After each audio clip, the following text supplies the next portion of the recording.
এই ভিডিওতে আমরা ইউআরএল ম্যাপিংস সম্পর্কে জানব। তোমরা যদি খেয়াল করো দেখবে যে আমাদের views.py ফাইলটি আছে আমাদের অ্যাপের আন্ডারে এবং আমাদের urls.py ফাইলটি আছে আমাদের মেইন প্রজেক্ট ফোল্ডার আন্ডারে। অর্থাৎ প্রত্যেকটি অ্যাপের আন্ডারে আমরা নতুন অ্যাপ খুললে প্রত্যেকটির আন্ডারে এটি করে views.py ফাইলটি আছে।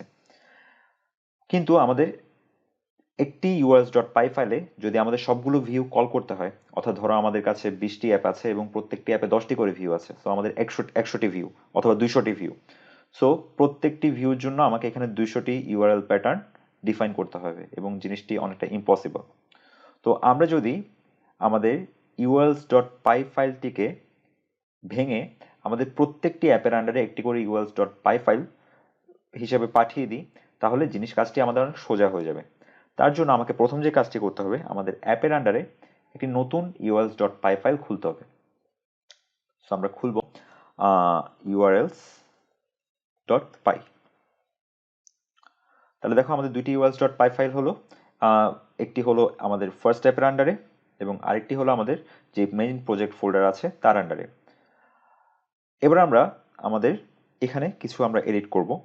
আমাদের এটি এখন দরকার নেই, অর্থাৎ আমরা ফার্স্ট অ্যাপের যে ভিউগুলোকে আছে সেগুলোকে আমরা এখানে ইম্পোর্ট করব না, আর আমাদের মেইন যে urls.py ফাইল আছে সেখানে ইম্পোর্ট করব না। তো আমরা কি করব, from Django conf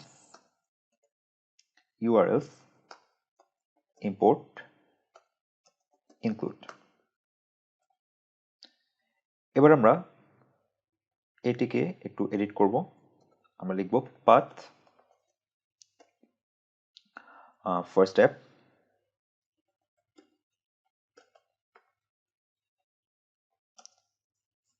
include first step urls। আমরা অলরেডি জেনেছি যে আমাদের মেইন যে urls.py ফাইল আছে এখানে যেই ইউআরএল প্যাটার্নই আমরা ডিফাইন করি না কেন, এর শুরুতে বাই ডিফল্ট আমাদের ওয়েবসাইটের নামটি থাকবে। অর্থাৎ এই ক্ষেত্রে আমাদের ওয়েবসাইটের নাম হচ্ছে আমাদের যে সার্ভারের যে অ্যাড্রেসটি আছে, লোকাল হোস্টের যে অ্যাড্রেসটি আছে সেটি।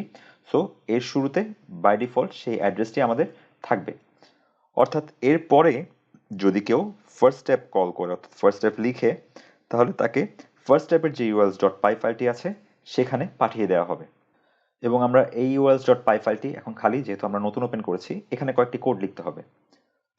Django from Django conf urls import url। এরপর from Django urls import path। এরপর এই লাইনটি আমরা সবাই অলরেডি দেখেছি, from first step import views। অর্থাৎ আমাদের এই ফার্স্ট স্টেপের আন্ডারে যতগুলো ভিউ আছে সবগুলোকে আমরা আমাদের এই যে ফাইলটি আছে সেখানে কল করেছি। এবার আমরা আমাদের ইউআরএল প্যাটার্ন যেটা আছে সেটা ডিফাইন করব একটি লিস্টের মাধ্যমে।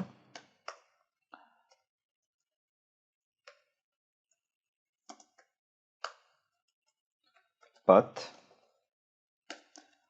অর্থাৎ আমি বলছি যে যদি কিছু টাইপ না হয়, অর্থাৎ আমার এই ফার্স্ট স্টেপের পরে যদি খালি থাকে, তাহলে আমার ভিউজ থেকে ইন্ডেক্স নামে যে ভিউটি লিখে রেখেছিলাম, আমরা এখানে দেখা যাচ্ছে ইন্ডেক্স নামে যে ভিউটি লিখে রেখেছিলাম সেটি কল হবে নেম ইন্ডেক্স। আর এই ভিউটিকে আমরা একটু চেঞ্জ করি, আমরা এটিকে লিখি I am from first step.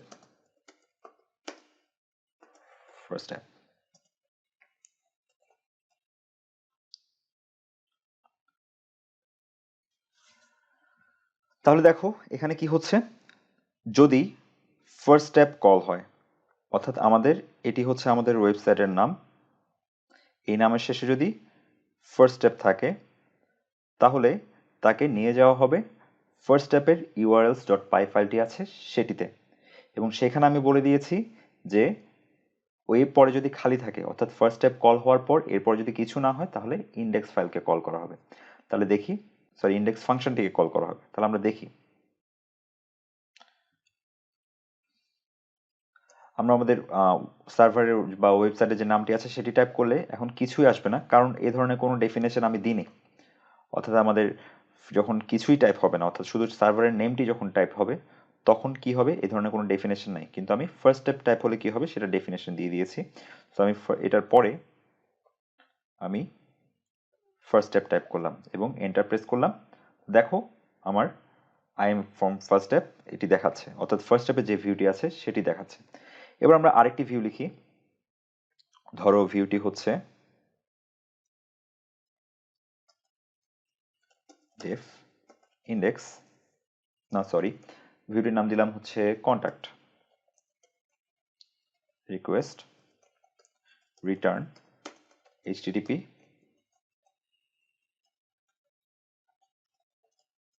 I am contact page।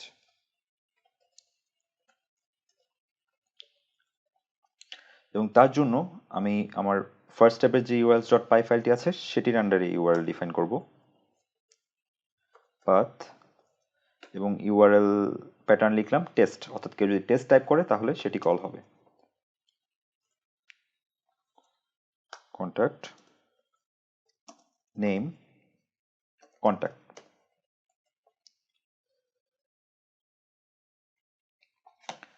এখন তোমাদের মনে হতে পারে যে আমরা এই যে টেস্টটি আছে এটি শুধুমাত্র আমাদের এই যে ওয়েবসাইটের নামটি আছে এটি শেষে বসাই দিলে আমার কন্ট্যাক্ট ফাংশনটি কল হবে, কিন্তু আসলে ব্যাপারটি এরকম না। যখন আমরা ইউআরএল ম্যাপিং করব তখন জিনিসটা একটু ডিফারেন্টলি কাজ করে। কিভাবে ডিফারেন্টলি কাজ করে? ধরো আমার দুইটি urls.py ফাইল আছে, একটি হচ্ছে প্রজেক্ট ফোল্ডারের ভিতর, একটি হচ্ছে অ্যাপ ফোল্ডারের ভিতর, অর্থাৎ আমাদের ফার্স্ট স্টেপের যে ফোল্ডারটি আছে তার ভিতর।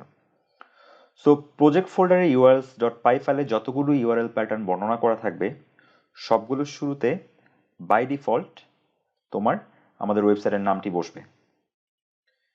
এখন যদি আমার একটি রিডাইরেক্ট করে আমি ইউআরএল ম্যাপিং করে আমি কোনো অ্যাপের urls.py ফাইলে পাঠিয়ে দিই, তখন ওই urls.py ফাইলে যতগুলো ইউআরএল প্যাটার্ন আছে সবগুলোর শুরুতে আমাদের ওয়েবসাইটের নামের পাশাপাশি এখানে যেটি লেখা আছে অর্থাৎ যেটি ইউজ করে আমি পাঠিয়েছি সেটি বাই ডিফল্ট বসবে।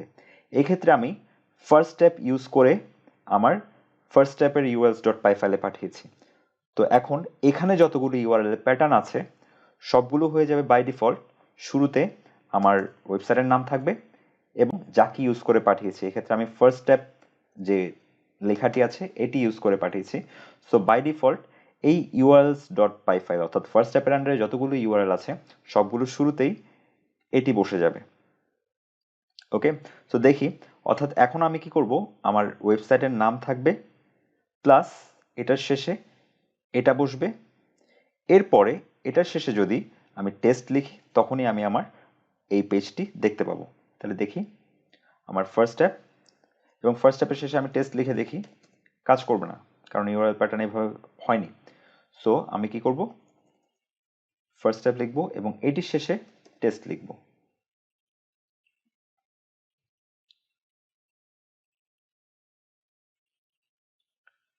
আমার সার্ভারটি ক্লোজ হয়ে গিয়েছে, সার্ভারটি আবার চালু করি।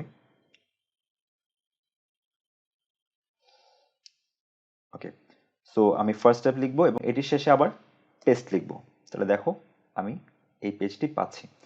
এখানে যদি আমি অন্য কিছু দিয়ে ফার্স্ট স্টেপকে কল করি, অর্থাৎ ধরো আমি এখানে লিখলাম নিউ অ্যাপ,